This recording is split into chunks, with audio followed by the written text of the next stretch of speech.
Jóvenes, tengan una buena tarde. Es un gusto para mí trabajar con ustedes ya en esta nueva clase. Estamos ya sobre el contenido de la semana número 11 y vamos a avanzar hoy en relación a esto.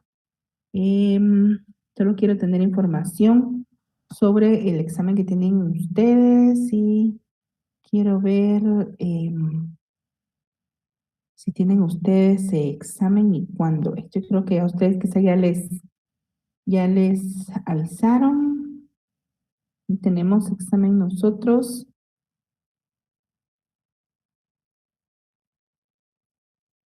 tercer semestre,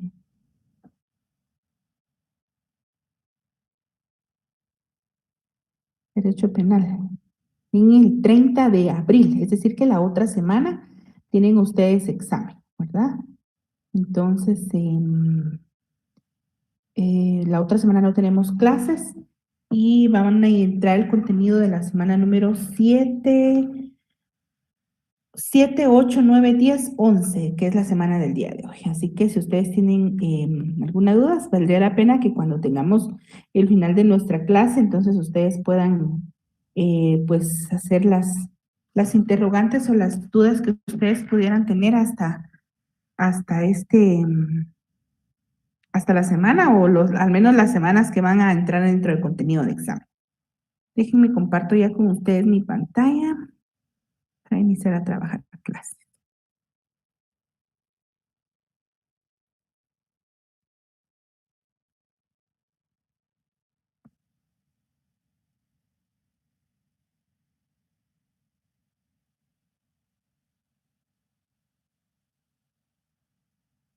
Muy bien. Hoy tenemos una clase muy interesante, así que les digo que tengan a su mano, al alcance nuestro código penal que vamos a estar trabajando. Vamos a conocer hoy y platicaremos sobre las causas de inimputabilidad. Vamos a hablar que las causas de inimputabilidad son con respecto a los menores de edad por enfermedad mental, desarrollo psíquico incompleto, retardo, trastorno mental transitorio del sujeto activo. Vamos a hablar también sobre la ausencia de antijuridicidad, que son las causas de justificación. Dentro de ellas tenemos la legítima defensa, el estado de necesidad y el legítimo ejercicio de un derecho.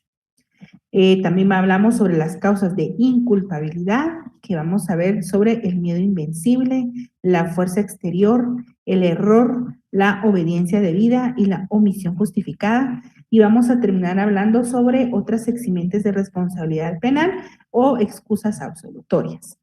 Esa es nuestra temática para esta tarde, así que iniciamos a trabajar ya con ustedes. Bueno, vamos a conocer entonces que en Guatemala nuestro código penal, que es el decreto, vamos a recordar el número de decreto, que es el 1773 del Congreso de la República de Guatemala, contiene la división de eximentes de responsabilidad penal y la divide en 3 grupos. ¿Qué significa eso? Que cuando hablamos de algo que va a eximir la responsabilidad penal, estamos hablando que puede ser que aparezcan todos los elementos positivos del delito. ¿Recuerdan cuando hablamos de los elementos positivos? La acción, el dolo, la intencionalidad de cometer el delito. Entonces, puede ser que aparentemente en la comisión de un delito existan todos los elementos positivos de ese delito, pero va a ocurrir alguna circunstancia y esa circunstancia va a hacer que haya un eximente de la responsabilidad penal.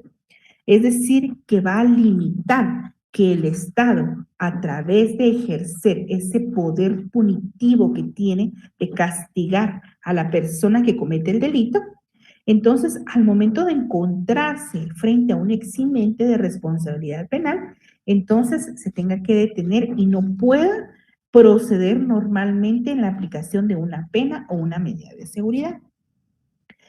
Los eximentes de la responsabilidad penal en nuestro Código Penal están clasificados en tres fases o de 3 clases. La primera son las causas de inimputabilidad. Estas están contenidas en el artículo número 23 de nuestro Código Penal.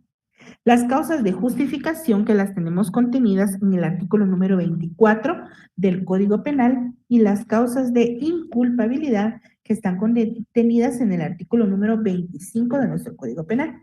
Es decir, que nuestra clase de esta tarde la vamos a fijar en los contenidos 23, 24 y 25. Vamos a ver otros, pero principalmente vamos a ver causas de inimputabilidad, causas de justificación y las causas de inculpabilidad que están como eximentes de la responsabilidad penal. Es decir, que si viene una pregunta en el examen y donde diga cuáles son las clases de eximentes de responsabilidad penal según el Código Penal, ya saben ustedes que son la inimputabilidad, las causas de justificación y las causas de inculpabilidad contenidas en los artículos 23, 24 y 25 de nuestro Código Penal. Hablamos entonces del primer grupo, que son las causas de inimputabilidad. De acuerdo a nuestra ley en Guatemala, no van a ser imputables, es decir, que no se les puede imponer una pena. A ellos se les llama los no imputables. Y por ende tampoco son responsables penalmente. Aún cometiendo un delito, no pueden tener una responsabilidad penal. ¿Quiénes tienen esta característica? Primero, los menores de edad o los que en el momento de la acción u omisión no posean a causa de una enfermedad mental, de un desarrollo psíquico incompleto,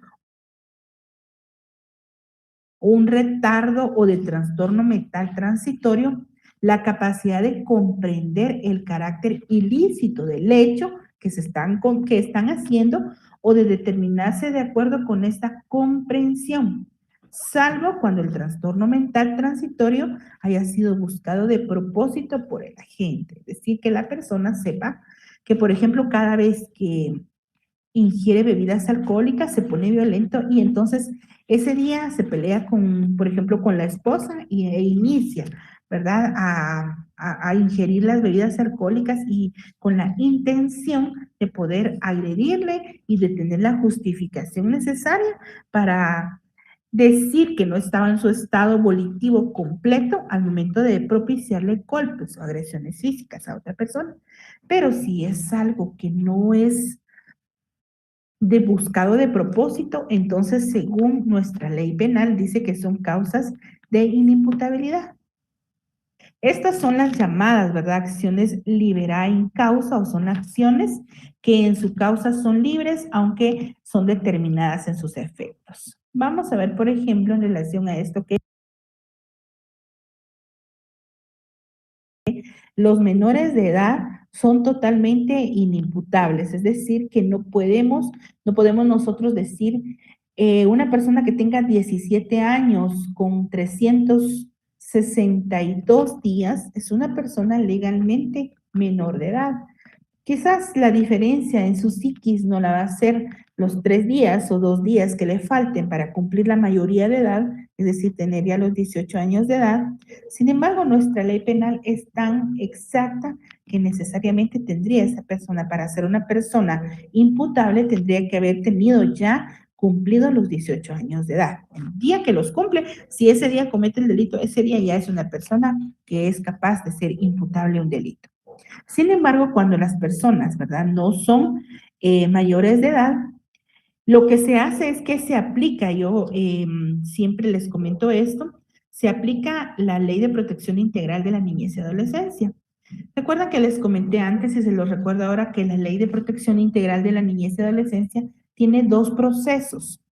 Uno es el proceso de protección, es decir, cuando un menor está siendo vulnerado en sus derechos y entonces se le inicia un proceso de protección. Una protección contra todos los derechos que tenemos nosotros como adultos y los derechos que tienen ellos, especialmente como menores de edad, como niños o adolescentes. Este es el primer proceso. El segundo proceso que tiene contemplada la Ley de Protección Integral de la Niñez y Adolescencia es el proceso de adolescentes en conflicto con la ley penal.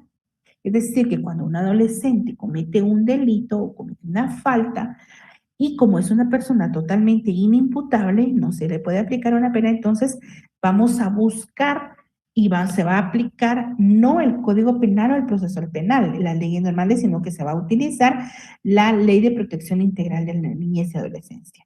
Los menores de 13 años son totalmente inimputables. Los mayores de 13 años hasta cumplir los 18 años un día antes, que son considerados también menores de edad, ellos sí se les van a aplicar medidas que van desde privación de libertad también, pero no en centros normales, es decir, que no pueden ir a un centro de detención penal que comúnmente utilizaría una persona que es mayor de edad, sino que a ellos lo que se les hace es iniciarles ese proceso de adolescentes en conflicto con la ley penal. Y entonces se les impone más que todo llamadas de atención o se les hace, por ejemplo, el hecho de que prestaran algún voluntariado con los bomberos o se limpieza en un parque. Lo que se quiere es tratar en lo posible de evitar esa privación de libertad. Pero cuando el adolescente es una persona que es reincidente, y que en Guatemala hay muchas personas así, y que también la comisión de los delitos va en aumento. Por ejemplo, hay personas menores de edad que se dedican al sicariato. Entonces, estas personas no es conveniente dejarlas libres, aún siendo menores de edad. Entonces, no se les aplica en sí una restricción de libertad eh, al 100%, porque el tiempo no puede ser mayor de determinados meses. Sin embargo, tienen que estar recluidos en estos lugares especializados en donde aparentemente pues tienen que salir rehabilitados, ¿verdad? Ese es otro tema que quizás no se logra, pero al menos no tienen que estar espacios libres, pero no es cárcel, sino que ellos van a un centro especializado en donde se les detiene a ellos, les tiene resguardados por determinado tiempo, según lo determine el juez, de adolescentes en conflicto con la ley penal. Vamos a ver entonces, si yo creo que ya me adelanté aquí en esto, la inimputabilidad hace referencia a cuando un sujeto comete un acto clasificado como delito, pero este individuo va a carecer de la madurez mental y la madurez física para poder ser condenado por una ley normal. Por eso se le considera a esa persona inimputable, porque se considera que no tiene la psiquis necesaria, que no tiene el nivel de madurez necesario, de tanto físico como mental, para poderle aplicar una pena normal. Por estos dos motivos, dice la ley, considera que no puede ser responsable de sus actos al tener anuladas o gravemente perturbadas la voluntad y la conciencia.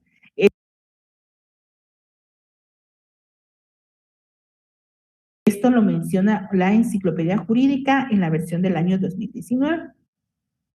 Asimismo, la imputabilidad, o sea, cuando una persona de verdad ya puede ser condenada y juzgada por un delito cometido, es cuando un sujeto comete un acto delictivo con plena libertad, conciencia y lucidez. Se castiga entonces cuando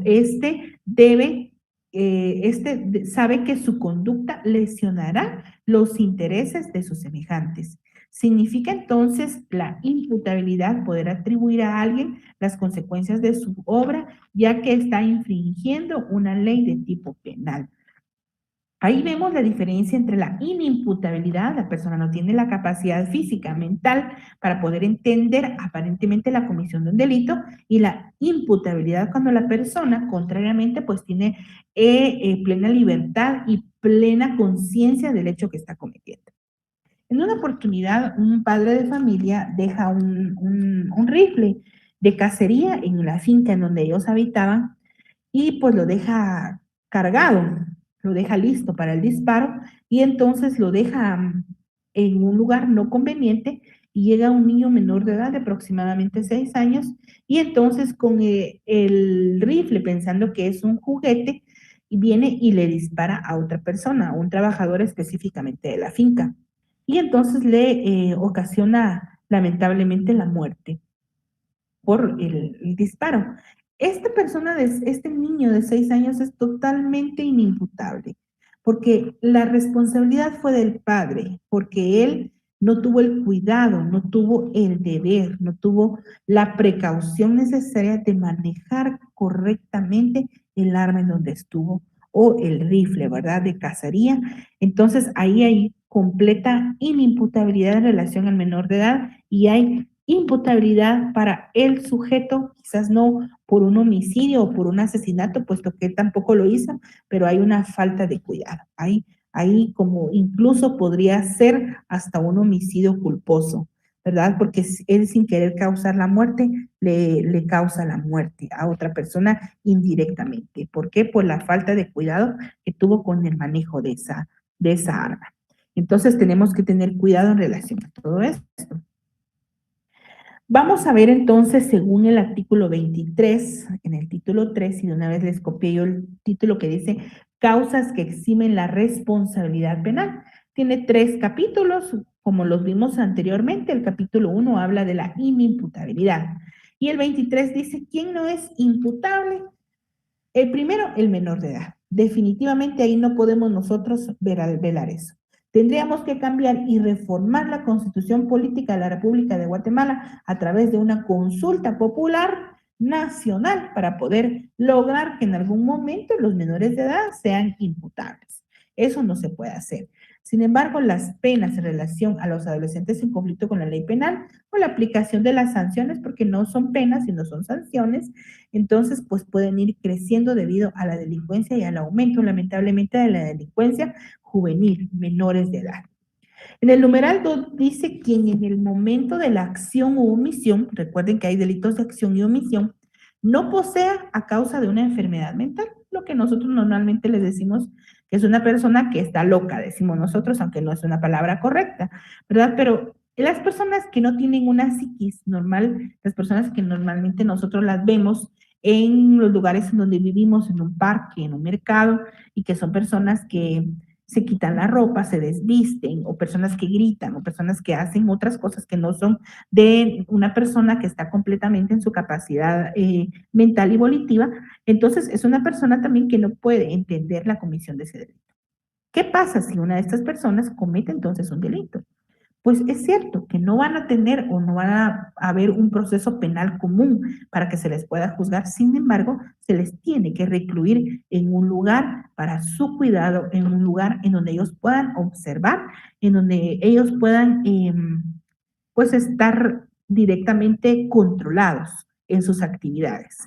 No pueden estar en otro lugar, ¿verdad? Tampoco es el hecho de que una persona que es de que tiene enfermedades mentales, le va a causar la muerte a otra y va a estar así libre. No, si es cierto, no se va a agotar el proceso penal, se tiene que probar en determinado momento que es una persona no está normal en sus capacidades psíquicas, pero se le tiene que recluir en un lugar. Lamentablemente en Guatemala estos lugares son muy pocos.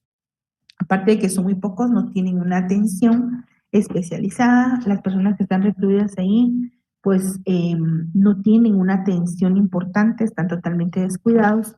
No se logra una recuperación en la mayoría de casos, puesto que no se les presta la atención necesaria. Y pues eso es lo que sucede con estas personas, ¿verdad? Dice que en el momento de la acción o omisión no posee a causa de enfermedad mental, de desarrollo psíquico incompleto o retrasado o trastorno mental transitorio. La esquizofrenia es una enfermedad psicológica, ¿verdad? Psíquica, que es necesario que se pueda tratar, pero son espacios, son momentos que sufren las personas que tienen la esquizofrenia, que son periodos de tiempo, por eso habla de un trastorno mental transitorio, son personas que en determinado momento tienen estos lapsos. O por ejemplo, una persona que convulsiona, ¿verdad? Una persona que convulsiona no está consciente en el lapso de tiempo en donde pierde la conciencia y entonces podría ser, por ejemplo, que una persona que convulsione está, digamos, hablemos en un almacén y cuando ella reacciona y despierta, se da cuenta que ha quebrado, por ejemplo, o que le ha ocasionado golpes a otra persona al momento de caerle encima. Entonces ahí hay un eximente de responsabilidad penal. Habría que tener observancia en relación a la persona que está eh, responsable del cuidado de esa persona para ver si aplica o no el pago de los daños y los perjuicios o los elementos civiles que se deriven de la comisión de un delito, ¿verdad? Pero en sí no se le puede penar o imponer una pena porque no es una persona que lo haya causado con intención. Dice también, o de determinarse de acuerdo con esa comprensión, salvo que el trastorno mental sea transitorio, es decir, que podría ser que una persona haya buscado la forma de cómo eh, sentirse o de cómo caer en un momento de inconsciencia para poder tener la oportunidad de cometer ese delito. Pero todo eso tendría que ser definitivamente probado. Muy bien. Normalmente nosotros en el proceso, en los juicios civiles, hay un juicio que se llama declaratoria de interdicción o un proceso que se llama declaratoria de interdicción. Me imagino que han oído ustedes eso, y la declaratoria de interdicción es declarar a una persona incapaz, ¿verdad? Entonces, cuando, por ejemplo, hablemos de una persona que tiene un avance o un síndrome, por ejemplo, una persona con síndrome de Down, es una persona que no va a tener bueno, según los grados, porque hay personas también que lo tienen muy marcado y otras que no. Entonces, una persona, por ejemplo, que quiera administrar, por ejemplo, una herencia de una persona que tenga una enfermedad psíquica o mental, entonces tendría que hacer ante la ley y legalmente tendría que iniciar el proceso de declaratoria de interdicción. Esa es una declaratoria que hace el juez en base a los estudios psicológicos y a los análisis psicológicos que se le pueden hacer a una persona y declararlo como una persona incapaz para poder ejercer y para poder decidir normalmente como lo haría una persona mayor de edad. Entonces, nombran a una persona para que ejerza todas las actividades y ejerza principalmente la representación y pueda hacer todo lo que la otra persona mayor de edad, pero con una enfermedad psíquica o con un desarrollo psíquico incompleto, no lo puede hacer normalmente. Entonces, hay que iniciar la declaratoria de interdicción. Si una persona, por ejemplo, comete un delito y no tiene la declaratoria de interdicción, no significa que porque no tuvo la declaratoria de interdicción se le va a juzgar como una persona normal, no, sino que se le van a hacer en ese momento los análisis. Sin embargo, es necesario hacer la declaratoria de interdicción más que todo por cuestiones civiles, es decir, herencias que puedan tener, una cuenta bancaria o cosas que ellos quieran administrar y que no tienen la capacidad de hacerlo. Entonces, se le nombra a otro representante. Hablamos entonces ya sobre las excusas o las causas de inimputabilidad. Número uno, pasamos al segundo capítulo que hablamos ahorita sobre las causas de justificación. Artículo 24 son causas de justificación. Busquemos por favor ahí mismo nuestro artículo número 24. Aquí estamos hablando de una ausencia de juridicidad, ¿verdad? Cuando hablamos de una ausencia de lo antijurídico, es decir, que todos los elementos que vamos a ver ahorita en relación a las causas de justificación, que en doctrina le vamos a llamar la ausencia de antijuricidad, vamos a ver que definitivamente al momento de analizar cada una de estas causas de justificación, nos damos cuenta por qué nuestro Código Penal le menciona o dice que son causas de justificación en relación a la comisión de un delito. La primera de ellas es la legítima defensa y la encontramos en el numeral 1, o al menos yo le pongo numeral, ¿verdad? En el artículo 24 de nuestro Código Penal.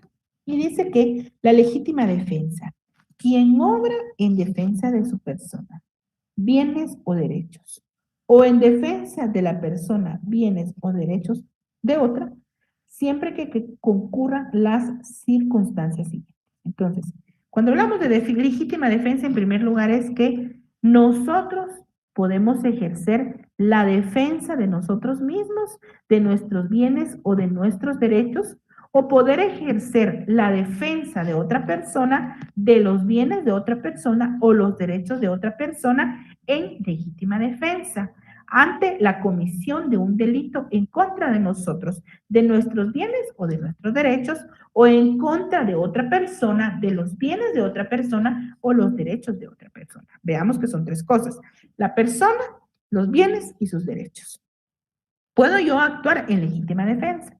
¿Cómo voy a actuar o cuáles son las circunstancias que dice según el artículo 24 que yo debo tener y que me van a respaldar en el momento que yo alegue legítima defensa en la comisión de un hecho ilícito?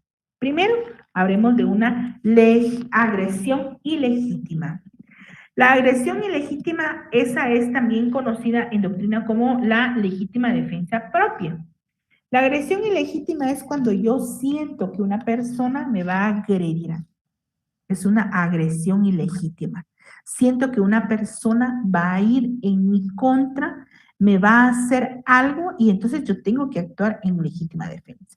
Por ejemplo, tengo un arma y mi arma está legalmente con licencia, tengo todos los documentos y resulta que yo voy en un autobús o resulta que estoy yo, por ejemplo, en un centro comercial y inicia una persona a cometer de un delito de robo a mano armada y a todos nos tiene tirados y entonces la persona o la que tiene el arma con la licencia vigente y entonces ve que esa persona inicia a darle muerte a otras personas.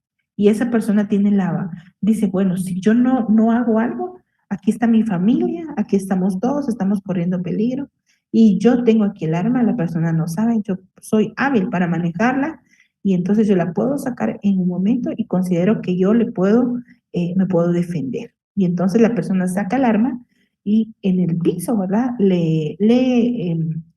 ¿Cómo es? Le enfoca o lo divisa, ¿verdad? En dónde está y le propicia 3 disparos o un disparo y lo mata, le causa la muerte.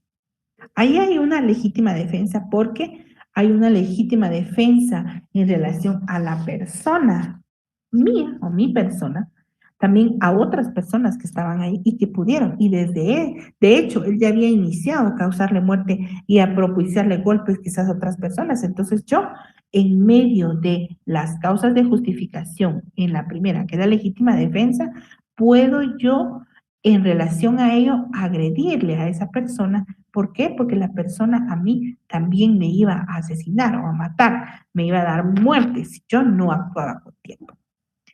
El segundo caso es que hay una necesidad racional del medio empleado para impedirla o repelerla. ¿Qué significa que es una necesidad racional del medio empleado? Significa en todo caso que yo necesito hacer uso de algo, ¿verdad? Por ejemplo, una persona me está agrediendo en un bus y yo veo que ahí en el bus hay un pedazo de hierro que está tirado y entonces yo lo tomo y le propicio un golpe en la cabeza y lo dejo y lo mando directamente al hospital. Pero hay una necesidad racional de emplear ese medio para poder defenderme. Esa es una causa también de justificación en relación a la legítima defensa. En el tercer inciso habla sobre la falta de provocación suficiente por parte del defensor. Se entenderá que ocurren estas 3 circunstancias respecto de aquel que rechaza al que le pretenda entrar o haya entrado en morada ajena o en sus dependencias, si su actitud denota la inminencia de un peligro para la vida, bienes o derechos de los moradores. O sea, se entenderá, ¿verdad? Ahí sí que no hay de otra, que incurren estas 3 circunstancias, es decir, la agresión legítima, la necesidad racional del medio empleado para impedirla o repelerla y la falta de provocación. Dice, se entenderá que ocurren estas 3 circunstancias respecto de aquel que rechaza al que pretende entrar o haya entrado en morada ajena o en sus dependencias, y su actitud denota la inminencia de un peligro para la vida, bienes o derechos de los moradores. Por ejemplo, ¿verdad? Yo escuchaba el video que el compañero que les graba los videos les daba. Eh, y les decía, ¿verdad? Que un amigo de otra persona se van de la fiesta y cuando llega a su casa no lo dejan entrar y cuando él dice, bueno, mejor me regreso a la casa del amigo, pero el amigo tiene cámaras de seguridad y no lo divisa porque ya es de noche y el amigo no puede entrar por la puerta, encuentra una ventana abierta y les comentaba el compañero o colega y entonces él ingresa por la ventana, inicia a buscar qué cuarto está vacío y entonces el amigo le propicia un golpe o un disparo, por ejemplo, ¿verdad? Entonces ahí prácticamente se entiende que hay una circunstancia que está reuniendo, se siente agredido, hay una agresión ilegítima, hay una necesidad racional de utilizar o de defenderse ante esa persona que está ingresando ilegítimamente a una propiedad y también que hay una evidente falta de provocación por parte de la persona que se está defendiendo, es decir, que él está en su casa, él tiene derecho de defender tanto su integridad física como sus bienes y también sus derechos. El requisito previsto en el literal C, que es el que acabamos de ver, no es necesario cuando se trata de la defensa de sus parientes dentro de los grados de ley, es decir, que lo intentó, ¿verdad? Habla sobre la falta de provocación. de su cónyuge o concubinario, es decir, que no estén legalmente casados, pero que vivan juntos, de sus padres o hijos adoptivos, siempre que el defensor no haya tomado parte en la provocación. Es decir, que hay una falta de provocación suficiente por parte de la persona que se está defendiendo. Yo intenté en lo posible no agredirlo, intenté en lo posible, no, pero él definitivamente me agredió a mí, entonces yo tuve que actuar en relación a una legítima defensa. Esa es una causa de justificación. Y las causas de justificación vamos a ver que eliminan totalmente o se analiza prácticamente en relación a la intención o no intención que existe en relación a la comisión de delito. El segundo caso en relación a las causas de justificación, hablamos sobre el estado de necesidad. ¿Qué es el estado de necesidad? Cuando hablamos del estado de necesidad, estamos viendo que a este es conocido como el estado de necesidad putativo, ¿verdad? Quien haya cometido un hecho obligado por la necesidad de salvarse o de salvar a otros de un peligro no causado por él voluntariamente ni evitable de otra manera, siempre que el hecho sea en proporción al peligro. Esta exención se entiende al que causare daño en el patrimonio ajeno si concurrieren las condiciones siguientes. Es decir, cuáles son las condiciones para que yo pueda actuar y alegar un estado de necesidad. Primero, la realidad del mal que se trate de evitar. Yo necesitaba dispararle, yo necesitaba agredirle a esa persona, porque si no, esa persona me hubiese a mí matado, esa persona a mí me hubiese lastimado, en tal forma que definitivamente yo no hubiera quedado viva, de tal forma que yo no hubiera estado bien. Entonces hay un urgente estado de necesidad. Realidad del mal que se trate de evitar, es decir, que legalmente se pueda probar que había un mal y que se me iba a causar un mal. Por ejemplo, en el caso que les puse de un disparo en relación cuando se está sufriendo un robo a mano armada. Entonces ahí estamos que hay una realidad. Por eso se está actuando sobre causas de justificación. Yo nunca en mi vida hubiera hecho eso, pero lo tuve que hacer. ¿Verdad? Lo tuve que hacer porque si no lo hacía, definitivamente yo iba a fallecer o a mí me iban a causar algún daño o a la persona o al hijo o a la hija que iba conmigo. Entonces ahí estamos hablando directamente de un estado de necesidad. Habla de la realidad del mal de que se trate de evitar. Del inciso B, que el mal sea mayor que el que se cause para evitarlo. Ese es un estado de necesidad. Que el mal sea mayor que el que se cause para evitarlo. La persona, por ejemplo, ¿verdad? Estaba dándole muerte a todas las personas y había iniciado a causarle muerte. Y entonces, en relación a la vida, nosotros no podemos decir qué vida vale más que otra, pero nunca va a ser igual, eh, nunca va a ser igual que definitivamente una persona pueda eh, fallecer a cambio de que fallezcan, por ejemplo, unas 15, 20. No se puede, ¿verdad? Entonces, no se puede, ¿verdad? Definitivamente mejor es que fallezca una persona y no que fallezcan otras muchas personas. Estamos hablando en realidad de ese mal que se está tratando de evitar. Entonces, y que ese mal sea mayor. Si yo no le hubiera propiciado la muerte o no le hubiera disparado, entonces definitivamente yo no, se hubiera muerto no solo él, sino se hubieran muerto quizás unas 10, 12 personas más. ¿Verdad? Tenía la intención de cometerse. Eso es lo que pasa, ¿verdad?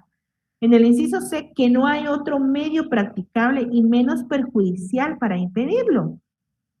Si yo, por ejemplo, le quiero disparar, pero ya está entrando la policía y la policía está diciendo que esperemos y que ellos van a actuar, entonces yo tendría que esperar, porque dice que no hay otro medio practicable y menos perjudicial para poder impedir la comisión de ese delito. Estamos hablando entonces que deben existir estos elementos. Por eso, cuando se habla de un estado de necesidad dentro de las causas de justificación, es necesario que haya testigos, es necesario que se pueda probar todo eso. Lamentablemente también hay unas personas que en Guatemala han actuado en estado de necesidad y pues han sido condenadas, ¿sí? No se ha evidenciado muy bien ese estado de necesidad. Entonces, deberían, ¿verdad? Debería aplicarse esto. Tampoco es para fomentar la comisión de un delito, tampoco es para fomentar el hecho de que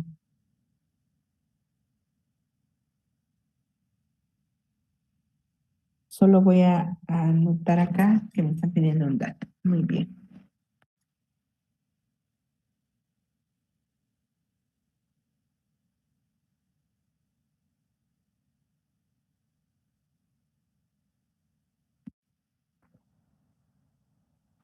Entonces, definitivamente nosotros debemos de tratar de establecer, ¿verdad? Y diferenciar cuando se está actuando en una causa de justificación, directamente cuando estamos hablando de ese estado de necesidad, ¿verdad? Ahí debe haber un choque de intereses. Debemos pesar, ¿verdad? ¿Qué hubiera pasado si no se hubiera actuado en estado de necesidad? Si hubiese sido más grande el daño causado, ¿verdad? Y entonces eso hubiese sido peor. En el inciso C dice que no haya otro medio practicable y menos perjudicial para impedirlo. No puede alegar estado de necesidad quien tenía el deber legal de afrontar el peligro o sacrificarse. Por ejemplo, cuando un policía está ahí, pues no puede decir, no, es que yo mejor no disparé o yo no pude actuar en estado de necesidad o lo hice, ¿verdad? Porque definitivamente pues era lo que yo tenía que hacer. Dice, quien tenía el deber de afrontar el peligro para sacrificarse, lo tiene que hacer. Ese es un legítimo ejercicio de un derecho, ¿verdad? ¿Quién? Ay, perdón, ahí ya me pasé al tercero. Entonces estamos hablando de el primero que estamos viendo sobre lo que son la legítima defensa, ya vimos las características, también estamos hablando sobre un estado de necesidad. Ese estado de necesidad tiene que llenar estos requisitos, que la realidad del mal que se trate se tenga que evitar, que el mal sea mayor si no se hubiese actuado en estado de necesidad para poder evitarlo, que no haya otro medio, ¿verdad? Que era imposible lograr reducir, ¿verdad? Que no haya otro medio practicable y menos perjudicial para poder impedirlo. Entonces no se puede alegar este estado de necesidad si no llena estos requisitos o estas características necesarias. Por ejemplo, ¿verdad?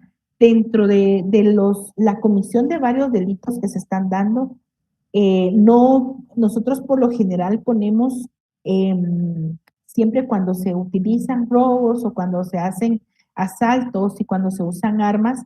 Sin embargo, hay muchos delitos en los cuales actualmente se obra, por ejemplo, en estado de necesidad.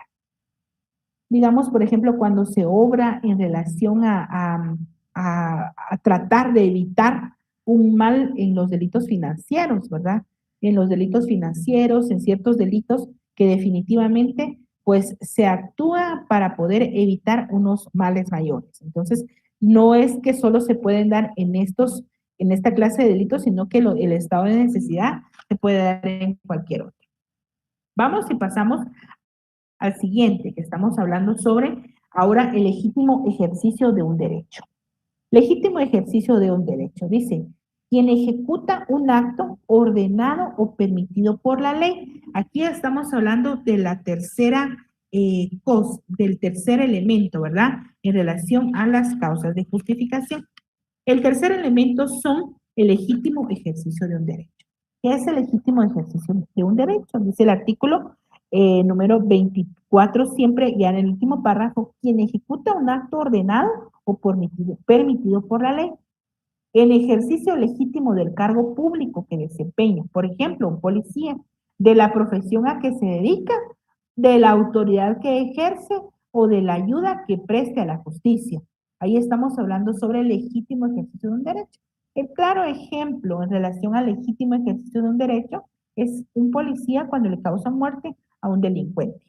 Él está haciendo el uso legítimo del derecho que le corresponde. Está cumpliendo con el deber que él debe hacer. Quien ejecuta un acto ordenado permitido por la ley en ejercicio legítimo del cargo, dice, cargo público que está desempeñando, de la profesión a la que se dedica, un policía, por ejemplo, un bombero, cuando el bombero tiene que allanar una vivienda para poder apagar las llamas, o cuando, por ejemplo, un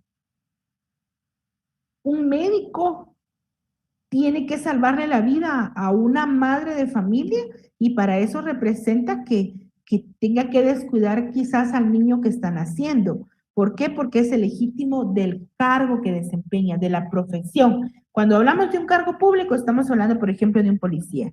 La profesión, por ejemplo, de un médico. La autoridad que ejerce cuando una persona tiene que decidir en relación a poder hacerse una u otra cosa en el legítimo ejercicio del derecho, ¿verdad? O de la ayuda que se esté prestando a la justicia.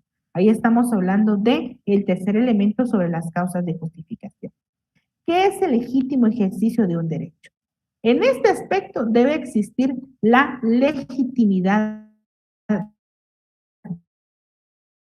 del acto. O sea, algo que sea objeto activo necesariamente debe estar enmarcado dentro de los límites legales, que sea legalmente, ¿verdad? Los profesionales como los agentes de la autoridad tienen deberes y derechos que cumplir en el ejercicio de sus propias actividades. Por eso se le llama legítimo ejercicio.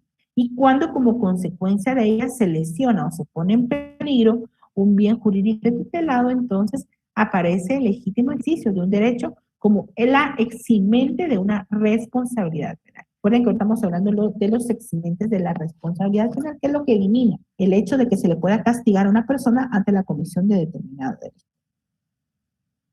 Entonces, un médico para salvarle la vida a una persona tiene que hacer algo. Por ejemplo, ¿verdad? Un médico para salvarle la vida a una persona que tiene algo que se le está atragantando, toma directamente, por ejemplo, una navaja y le abre un orificio aquí.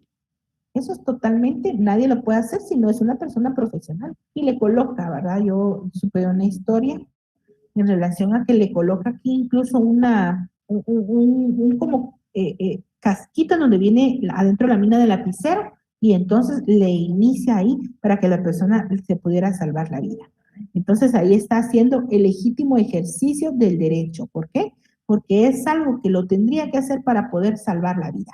En relación a la profesión, en relación al cargo público, ya hablamos de un policía, la autoridad que ejerce una persona que tiene que decidir en relación a poder hacer o no hacer una cosa para poder ocasionar o lograr la mínima afectación de lo que está sucediendo. O quien preste ayuda a la justicia. Y estamos entonces hablando de el legítimo ejercicio de un derecho. Y pasamos ahora también a lo que son las causas de inculpabilidad. Ahí estamos hablando de lo que es el miedo invencible, la fuerza exterior, el error, la obediencia debida y la omisión justificada. Vamos a hablar en relación a estas y pasamos ahora a las causas de inculpabilidad. Recuerden ustedes que las causas de inculpabilidad son los elementos o elementos negativos de un delito. Cuando vemos los elementos, la culpabilidad era elemento positivo y las causas de inculpabilidad se clasifican como elementos negativos de un delito. El artículo 25 dice, son causas de inculpabilidad. Estos son causas que van a excluir, ¿verdad? La acción o que prácticamente van a justificar la acción que se está haciendo. En primer lugar tenemos el miedo invencible, que es ejecutar un hecho impulsado por miedo invencible de un daño igual o mayor, cierto o inminente según las circunstancias. Es decir, que una persona tenga que cometer un delito por un miedo invencible. Un ejemplo del actuar de un miedo invencible podría ser un padre de familia que le hayan secuestrado, por ejemplo, a un hijo. Y entonces esa persona sabe que este grupo de delincuentes tiene al hijo o a la hija secuestrada. Y entonces le dicen, bueno, entonces lo que tenés que ir a hacer es ir a, por ejemplo, a tal lugar y entonces ahí vas a recibir o vas a recoger una bolsa de dinero. y esa bolsa de dinero te vamos a decir a dónde la vamos a llevar. Y si no lo haces, entonces vamos a darle muerte a la hija o al hijo que tenemos secuestrado. Ahí esa persona puede ir a recoger, por ejemplo, y les comento porque es un caso real. Entonces la persona va y recoge un dinero que era derivado de extorsiones. La policía ya estaba tras ese grupo de extorsionistas. Esta padre de familia, debido al temor que tenía de que le causaran muerte a la hija que tenía secuestrada, entonces va y toma ese dinero y ahí entonces lo apresan. Ahí esta persona está hablando directamente, obrando con un miedo invencible. Es decir, que esa persona, sabiendo que iba a cometer ese delito, lo hizo por miedo en relación a que le fueran a causar un daño o que le fueran a causar la muerte a su hija que estaba en ese momento secuestrada. Entonces ahí empieza un proceso y se tiene que probar, ¿verdad? Con las llamadas que se recibían, con los mensajes y todo eso, para poder probar que se habló, se actuó con miedo invencible. Cuando hablamos de ese miedo invencible, tiene que haber muchas características.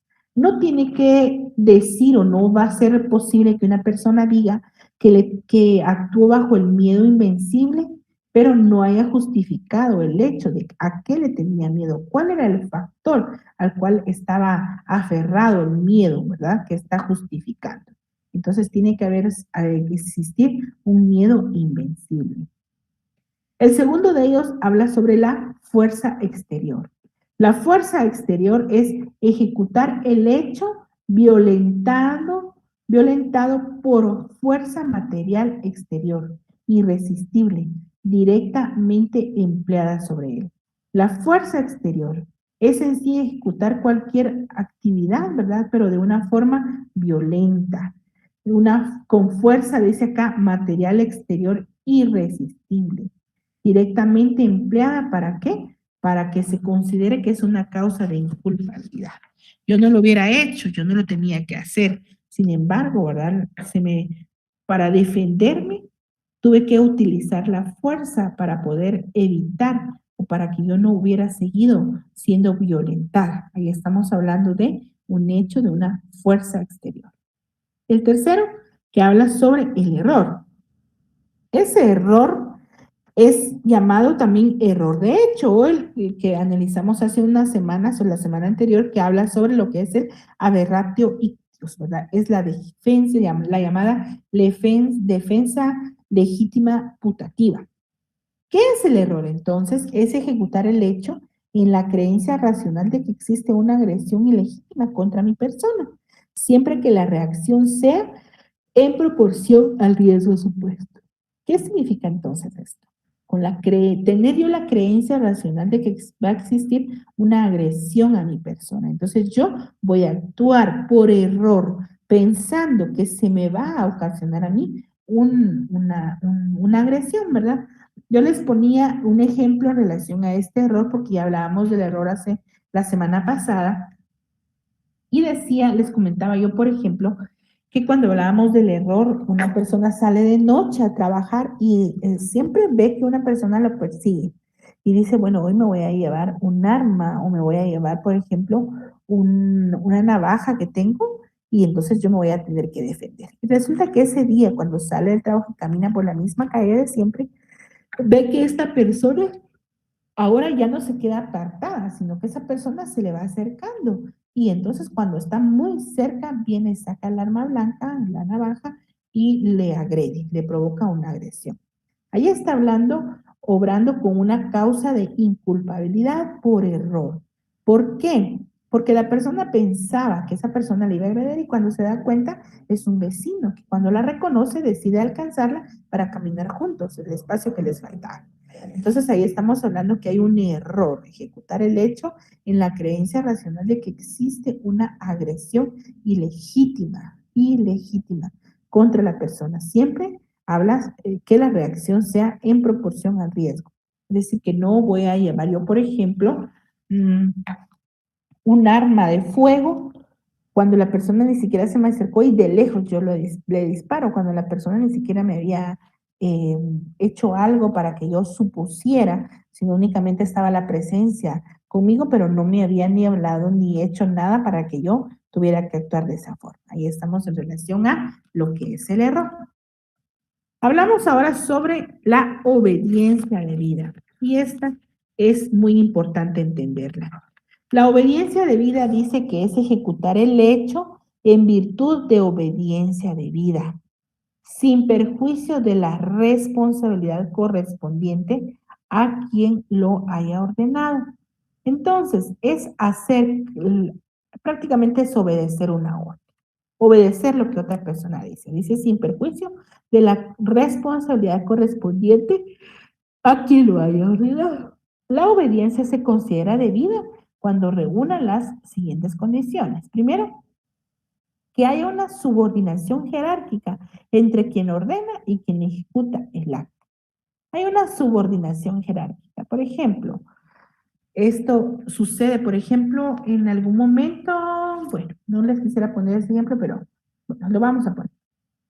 Un fiscal, ¿verdad? Que es jefe de un auxiliar fiscal y le dice, bueno, aquí estás de prueba, acabas de iniciar a trabajar y entonces en la escena que van a ir ahora, lo que tenés que hacer es hacer esto o hacer esta llamada avisando que el día de mañana vamos a iniciar, vamos a hacer allanamiento en esa vivienda. Y entonces la otra persona tiene pena de hacerlo porque sabe que eso es ilegal, ¿verdad? Sin embargo, existe una relación de subordinación y de jerarquía entre quien ordena y entre la persona que tiene que hacerlo. Entonces ahí estamos hablando de una, en relación a la obediencia debida, una causa, ¿verdad? Importante de inculpabilidad cuando hay una de obediencia debida. Por eso dice acá que tiene que haberse ejecutado el hecho en virtud de una obediencia. Si la persona que me está diciendo que yo haga algo no tiene conmigo relación de jerarquía, entonces sería imposible que yo tuviera que alegar una obediencia debida. No se puede, ¿verdad? Sin perjuicio de la responsabilidad correspondiente a quien lo haya condenado. La obediencia se considera debida cuando reúna las siguientes condiciones. Primero, que hay una subordinación jerárquica entre quien ordena y quien vaya a ejecutar el acto. Segundo, que la orden se dicte dentro del ámbito de las atribuciones de quien la emite y esté revestida de las formalidades legales. Es decir, que no solo que me dé la orden, sino que tengo que acatarlo, ¿verdad? Tengo que tomar todo lo necesario según se me está indicando. Y tercero, que la ilegalidad del mandato, sí, no sea manifiesta. Es decir, que no exista algo que definitivamente yo pueda hacer. Por ejemplo, en los delitos, por ejemplo, en los delitos en relación de documentos, falsificación de documentos, dice la persona, bueno, hágame el favor de sellarme acá, es mi jefe, y me dice que yo selle y que yo lo pase a firma a otra oficina, entonces yo hago caso, es una obediencia debida. Y me doy cuenta que la firma o el sello, por ejemplo, que se está poniendo, es un sello que es totalmente personalísimo y que nadie más lo puede utilizar. Entonces ahí estoy actuando en una obediencia debida. Que la ilegalidad del mandato en sí no sea manifiesta, ¿verdad? Es decir, que yo no tenga el conocimiento completo en relación a establecer que si lo que me están diciendo es correcto o es incorrecto. El número 5 hablamos de una omisión justificada. Recuerden ustedes que cuando hablamos de una omisión justificada estamos hablando de los delitos de omisión. Cuando hablamos de los delitos de omisión estamos viendo todos aquellos delitos que no son por comisión o por acción, sino aquellos delitos en los cuales pues el no hacer también se convierte dentro de un delito. Omisión justificada, quien incurre en alguna omisión hallándose impedido de actuar por una causa legítima e insuperable. Una omisión justificada. Por ejemplo, un salvavidas, les decía el compañero, ¿verdad? Que tenga la obligación de estar como salvavidas en un lugar trabajando y tiene entonces la obligación de sacar a una persona de una piscina, por ejemplo, que se esté ahogando. Pero, por ejemplo, en el mar, resulta que hay tiburón ahí, les comentaba el compañero, y entonces esa persona tiene que también omitir, ¿verdad? El hecho de poder salvarle la vida a la persona que se está ahogando, porque si él entra, pues también podría perder la vida. Entonces, omisión justificada, quien incurre en alguna omisión, es decir, no hacer algo impedido de actuar por causa legítima e insuperable. Es decir, que no haya una forma, ¿verdad?, de cual yo pueda actuar y que eso me va a justificar a mí, por eso se llama la omisión justificada. Estos artículos que nosotros vemos dentro de nuestro Código Penal los tenemos que manejar muy bien.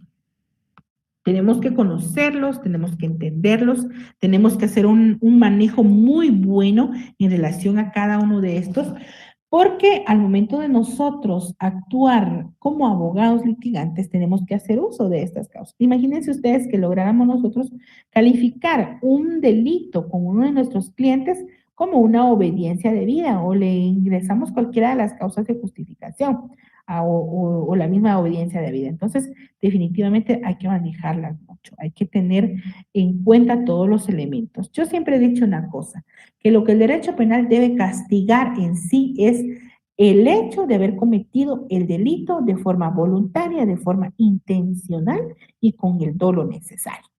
Siempre en mi carrera como abogada he pensado en eso, que si una persona tuvo la intención de cometer ese delito, pues merece en sí la aplicación de una pena, una medida de seguridad o un procedimiento importante para poder calificar y establecer cuál es la pena que merece. Sin embargo, cuando hay una ausencia en relación a la intención de cometer ese delito, también debemos analizarlo. Y esa es la tarea de nosotros como abogados, de nosotros como fiscales, ¿verdad? De poder probar cuáles son esos elementos importantes dentro de la comisión de un delito. Ahí estamos hablando en relación a eso. ¿Saben ustedes que en relación a estas características hay dos corrientes, que es la corriente que habla de los causalistas y otros de los finalistas? Cuando hablamos de estas dos corrientes de pensamiento dentro de la comisión de un delito, vamos a ver que las causalistas dicen que cuál es la causa. Es decir, por qué quería hacer ese delito. Es una causa. Por eso hay en el Código Penal tenemos un artículo que habla sobre la relación de causalidad, pero también hay otro que habla sobre la corriente de los finalistas, es decir, que no importa si existía o no la intención, sino la finalidad. También no importa si la persona planifica todo, pero no llevaba a cabo ningún delito, entonces es una relación a la teoría finalista, lo que se logró al final es lo que se califica, y la causalista, lo que originó, ¿verdad? Lo que originó. Vamos a conocer la diferencia, o hablamos en esta diapositiva sobre la diferencia entre las causas de justificación y las causas de inculpabilidad. Pareciera que fueran parecidas, la justificación y las causas de inculpabilidad. Las causas de inculpabilidad permiten la aplicación de determinadas consecuencias jurídico-penales. La aplicación de determinadas consecuencias jurídico-penales. ¿Cómo son medidas de seguridad? Las curativas. Las causas de justificación no. Es decir, quien es beneficiario con una causa de inculpabilidad en su actuar podrá quedar sujeto a medidas de seguridad, mientras que quien actúa justificadamente queda eximido de cualquier consecuencia o sanción. Entonces ahí vemos principalmente, dice, las causas de inculpabilidad, estas causas de inculpabilidad van a permitir la aplicación de determinadas consecuencias jurídico-penales, que son en su caso mayoría medidas de seguridad. Las causas de inculpabilidad. ¿Cuáles hablamos que eran las causas de inculpabilidad? El miedo invencible, la fuerza exterior, el error y la omisión justificada. Entonces, las causas de inculpabilidad permiten la aplicación de determinadas consecuencias jurídico-penales, siendo estas medidas de seguridad. Entonces, se le va a aplicar medidas de seguridad. Curativas. Las causas de justificación no. Es decir, quien es beneficiario con una causa de justificación podrá quedar sujeto a medidas de seguridad mientras que quien actúa justificadamente queda eximido, es decir, las causas de justificación eximen totalmente la consecuencia o la sanción de tipo penal. Recordemos las causas de justificación entonces, que son legítima defensa. Si yo actúo en legítima defensa, no me pueden aplicar ni siquiera una medida de seguridad. El estado de necesidad, yo me vi en la obligación de hacerlo, ¿verdad? Y el legítimo ejercicio de un derecho, por ejemplo, los policías al causarle muerte a un delincuente. Y están haciendo uso del legítimo ejercicio de un derecho. Muy bien. Hablamos ya por último sobre los que son las causas absolutorias. Y aquí me detengo yo un poquito. Recordemos y vamos a regresar a nuestro artículo 23 y dice causas que eximen la responsabilidad penal. Es decir, que no se les va a aplicar la pena cuando en la comisión del delito existan estas tres que son la inimputabilidad, causas de inimputabilidad, las causas de justificación y las causas de inculpabilidad. Pero ahorita vamos a definir lo que son las causas de excusas absolutorias. No las vamos a confundir con estas tres, pero vamos a ver qué significa una excusa absolutoria, como aquellos motivos previstos legalmente para interaccionar en determinados delitos. ¿Y qué es lo que hacen las excusas absolutorias? Eliminando su pena y que encuentran su justificación en razones ajenas a la antijuricidad y a la culpabilidad, como resulta ser la utilidad o la justicia material. ¿Qué es una excusa? Es una razón o un argumento que se da y que justifica una cosa. Es una excusa. Y absolutoria, que se absuelve, dejar a una persona libre de un cargo o de una obligación. Entonces, excusas absolutorias son las razones y los argumentos que van a justificar, ¿verdad? Hacer la comisión de un delito y entonces van a tener como resultado que estas personas van a ser absueltas, van a dejar a una persona libre de un cargo o de una obligación. Estamos hablando ahí de las excusas absolutorias. ¿Cómo se definen las excusas absolutorias? Aquellos motivos previstos para interaccionar en determinados delitos y que esto es lo que se da en la comisión del delito, pero lo que pasa es que hay una eliminación de la pena porque vamos a caer en causas que van a justificar las razones de por qué se hizo esto. Y vamos a ver unos ejemplos. Busquen ahí en su Código Penal, por ejemplo, el artículo 137. 137 del Código Penal, que es más fácil de entenderlo así. Este es un aborto terapéutico. Hay una causa ahí absolutoria. Dice, no es punible el aborto practicado por un médico con el consentimiento de la mujer previo diagnóstico favorable de por lo menos otro médico si se realizó sin la intención de procurar directamente la muerte del producto de la concepción y con el solo fin de evitar el peligro debidamente establecido para la vida de la madre. Después de agotados, dice, todos los medios científicos y técnicos. Aquí hay una excusa absolutoria, es decir, que según nuestras leyes civiles y constitucionales, el derecho a la vida debe ser protegido.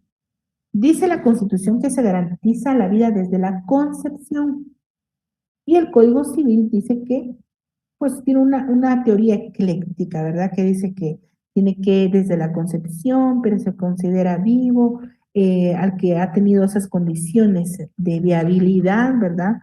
Entonces, vamos a tomar nosotros que definitivamente el momento de la concepción es desde donde se protege la vida en Guatemala, integrando todo lo que dice el Código Civil y la Constitución. Entonces, pero hay una excepción o una excusa absolutoria de poder interrumpir la vida de un niño que no ha nacido o de un embarazo cuando hay un estado de necesidad, según el 137, que es un aborto terapéutico.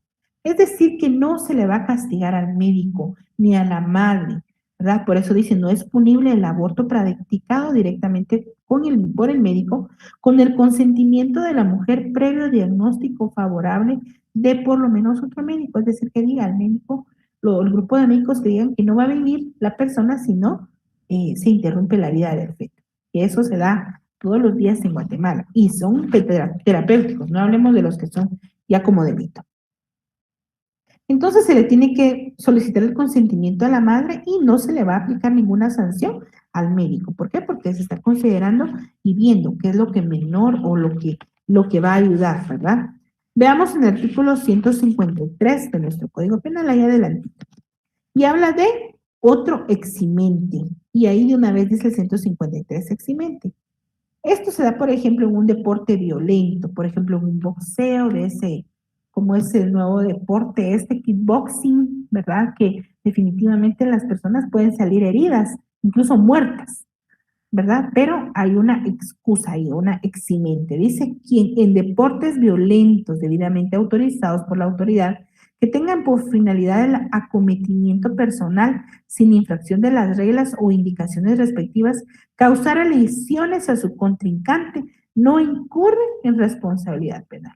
Es decir, si yo voy y no practico ese deporte y le propicio golpes a otra persona y casi que lo dejo moribundo, pues ahí no aplica. Pero si es por un deporte, ahí tenemos una excusa, un eximente.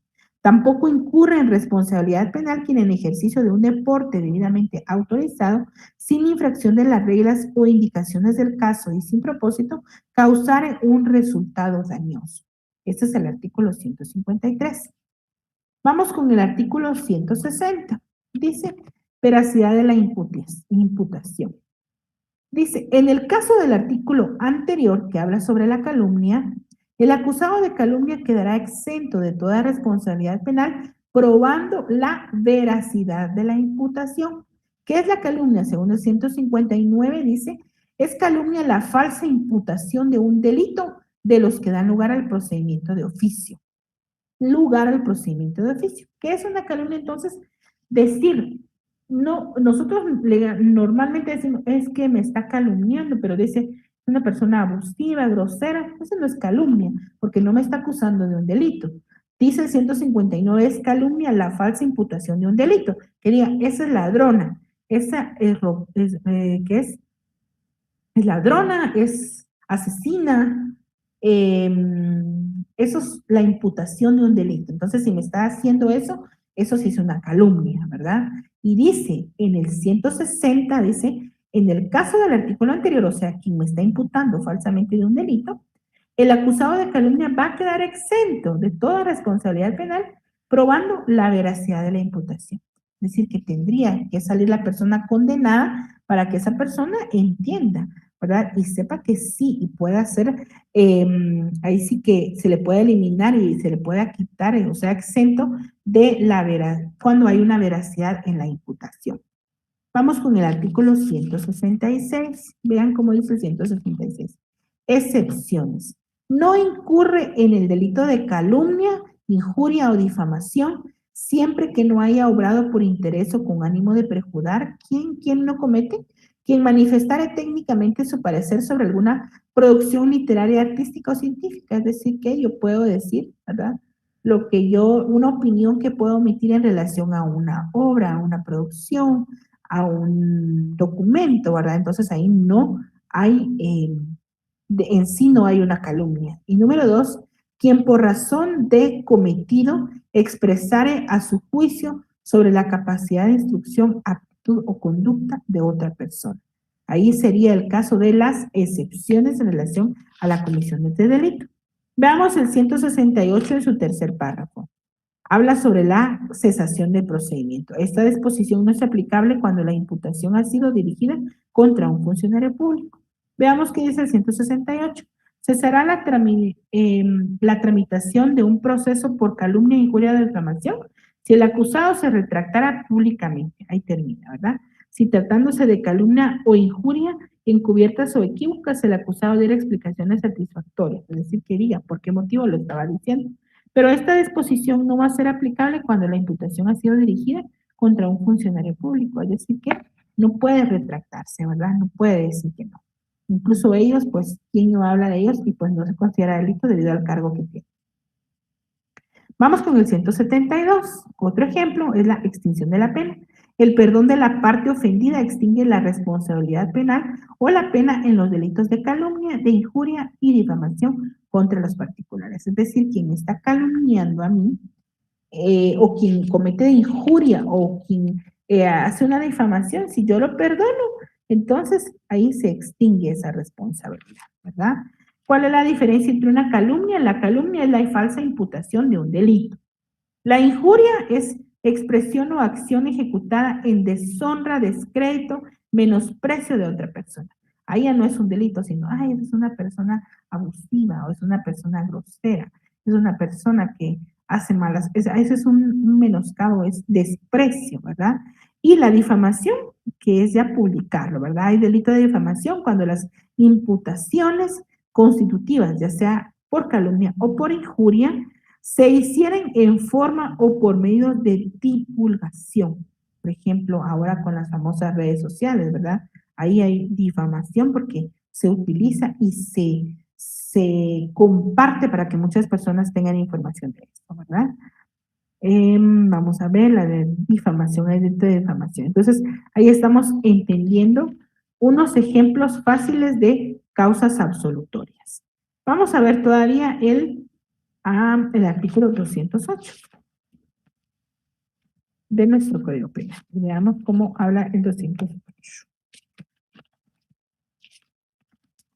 Dice el 208, excepciones, lo dispuesto en el artículo 206 que habla sobre el allanamiento y el artículo 434 no es aplicable al que entre en la morada ajena para evitar un mal grave a sí mismo, a los moradores o a un tercero.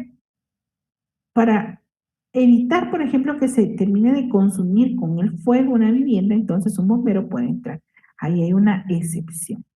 Tampoco tiene aplicación respecto a de los cafés, cantinas, tabernas, posadas, casas de hospedaje y demás establecimientos similares mientras estuvieran abiertos al público. Ahí no hay allanamiento, porque aunque sea un lugar de propiedad privada, pues está abierto al público. Ese es el objetivo que ellos tienen.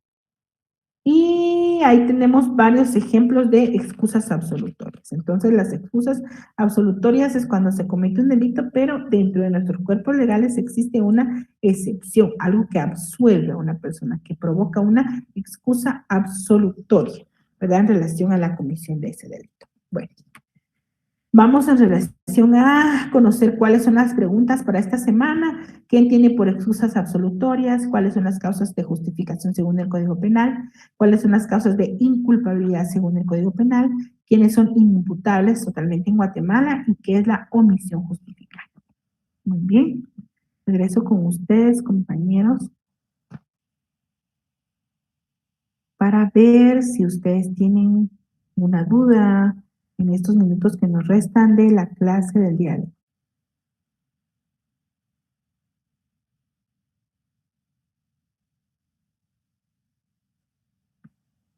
Bueno, tengo una pregunta. Dice, no sé si usted puede explicar o algunos métodos o técnicas para discernir que un individuo hizo una acción intencionalmente y afectar a su semejante. Bueno, esa es la tarea del derecho penal.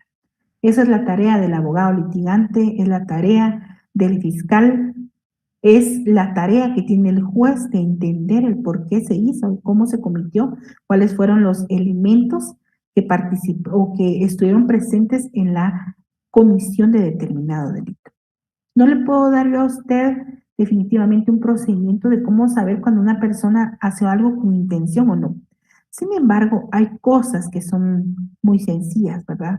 Cosas que a través de la práctica y del ejercicio en esta bella profesión del derecho, pues se van dando y cosas que nosotros no podemos entender como profesionales del derecho, pero que otras ciencias nos auxilian, que otras ciencias hacen, por ejemplo, el hecho de que una persona haya cometido algo con intención. El hecho, por ejemplo, de que una persona haya cometido intencionalmente, por ejemplo, le causa muerte. Recuerden ustedes, si quiero, por ejemplo, ¿recuerdan ustedes el caso del famoso asesinato de esta, bueno, no voy a decir nombres mejor, pero el esposo le causa la muerte. El esposo le causa la muerte, pero esconde el cuerpo. Y cuando esconde el cuerpo, existe evidencia, ¿verdad? Posterior a que él, pues, presenta, por ejemplo, su esposa desaparece un 5 de mayo y presenta la denuncia hasta el 10 de mayo. Dejó 5 días, ¿verdad?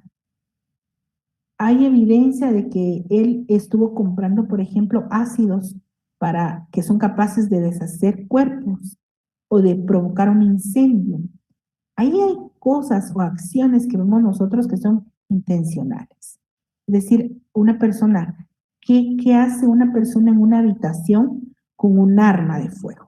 ¿O qué hace una persona si va a envenenar a otra con un veneno que no se compra normalmente para tenerlo como un litro de leche o como un galón de leche que yo compro en un supermercado? No tengo que tener ya la intención. Todas esas cosas tienen que ser analizadas dentro de la comisión del delito. Tienen que evidenciarse, tiene que ver, ¿verdad?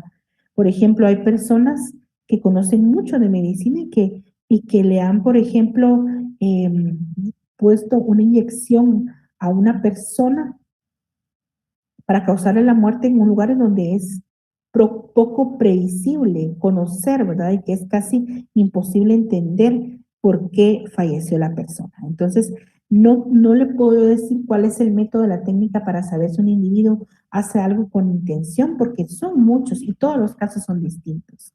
Todos los casos son distintos, ¿verdad? No hay en sí, y definitivamente una persona que comete el delito intencionalmente, la mayoría de ellos pues ha tenido un espacio interno del delito, un momento en el que él tuvo que planificar ese delito. Eso es lo que lleva más que todo la intencionalidad, ¿verdad? Porque recuerden ustedes, la preterintencionalidad es no haber querido cometer eso, o sea, yo quería hacerlo, pero lo quería asustar, pero no causarle muerte. Le quería yo dar un susto, pero no así, no pensé que fuera a fallecer. Esa es otra cosa, ahí no hay intención. Pero lo que es intencional para el derecho penal, eso es lo que le interesa, ¿verdad? Eso es lo que le interesa al derecho penal, el hecho de que una persona haya cometido un delito de forma intencional. Entonces, no le puedo dar al compañero un procedimiento para determinar cuando una persona hace un delito o no de forma intencional, porque cada delito es aparte. Y verán ustedes qué cosas, ¿verdad?, las que suceden. Qué cosas, más que todo en la comisión de delitos de alto riesgo, ¿verdad? Asesinatos y ejecuciones extrajudiciales, todo eso es muy planificado. Y también todo lo que son los delitos financieros, ¿verdad? Pero tenemos que analizar despacio cada una de las clases de delitos y cada uno de los casos para poder entender si hay o no la intencionalidad de cometer ese delito.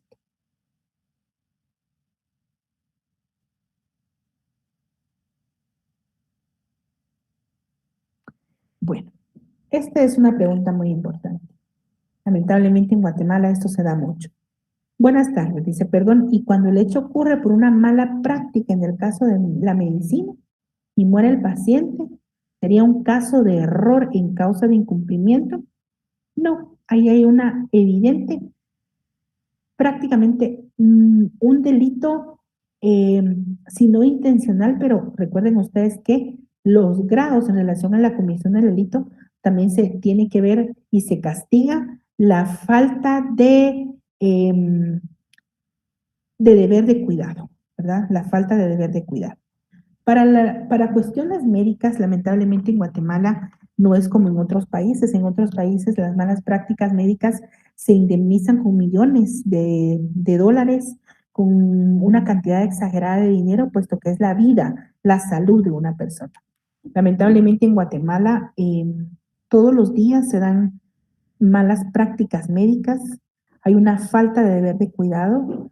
eh, Me voy a permitir porque pues la verdad es que tengo familiares que son médicos, una hermana específicamente, y pues la verdad es de que cuando son estudiantes, los que son estudiantes son los que están a cargo de atender al público y ellos deben tener siempre la supervisión de un médico.